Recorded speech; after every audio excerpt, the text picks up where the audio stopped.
اللہ اکبر۔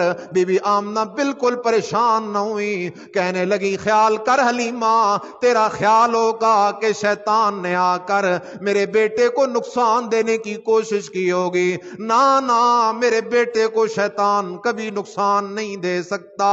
جب سے یہ میرے پیٹ میں آیا ہے تب سے لے کر اس کو پیدا کرنے تک، اور پھر 6 مہینے کا عرصہ یہ میرے پاس رہا ہے، اس دوران میں نے اللہ کی قدرت کی کئی نشانیاں دیکھی ہیں، اس لیے تو چلی جا، پریشان ہونے کی ضرورت کوئی نہیں۔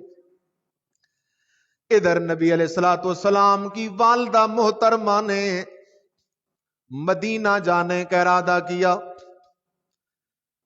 اپنے میکے جانے کا ارادہ کیا۔ 2 مقصد تھے، ایک مقصد یہ تھا کہ اپنے خاندان سے مل لاؤں گی، اور دوسرا مقصد یہ تھا کہ میرے خاوند کی قبر بھی مدینے کے رستے میں ہے، میں اپنے خاوند کی قبر سے بھی گزر آؤں گی۔